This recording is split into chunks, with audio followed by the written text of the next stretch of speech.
There is no Lord, there is no Jesus on earth. And to them also, they are not Jesus. They have not been sent. They were not sent yesterday from heaven as angels or brothers to Jesus Christ to castigate the incumbent governor of what he has done and what he has not done. It is a sorry state to realize that Manduku left Nyaribari Masaba yesterday only to say that he was following Zairi Janda for his death. I wonder the category and the caliber of such members that people elected into government who are following each other to seek a refund of their transactions or whatever they are doing in backdoor.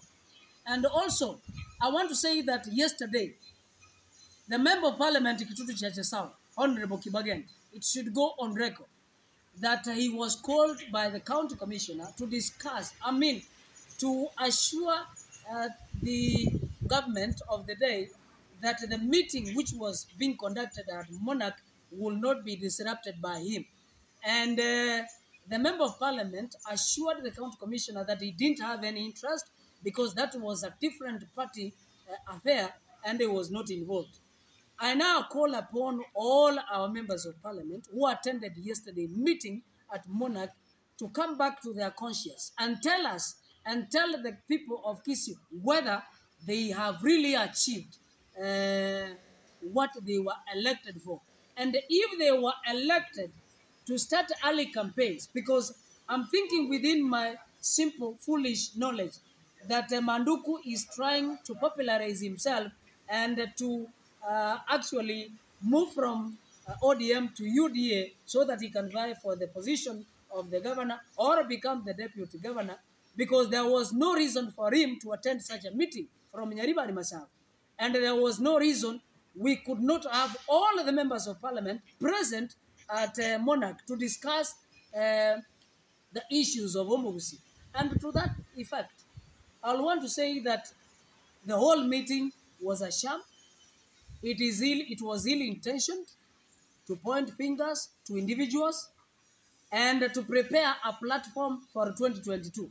I didn't see members of the public actually flopping into the arena to be registered as members of UDA.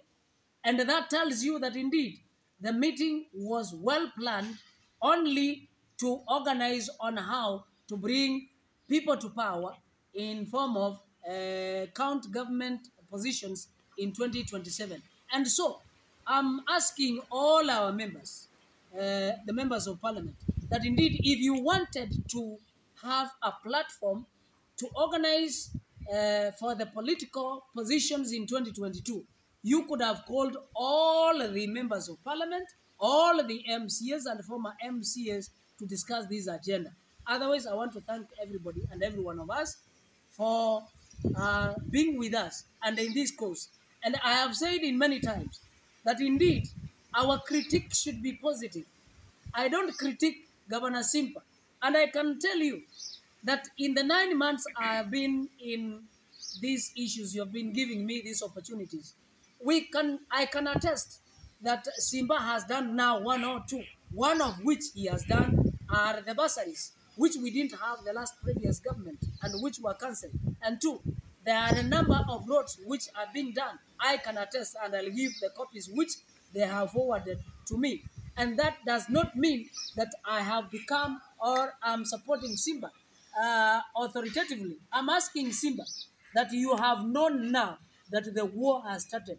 You need to pull up your socks, do what the members or the citizens of Kisii County voted for you to do.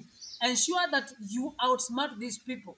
And the members of our parliament, it is too early. Get back to your platform and your areas of jurisdiction and ensure that you have done what the citizens engaged you by voting you into those positions. I thank you.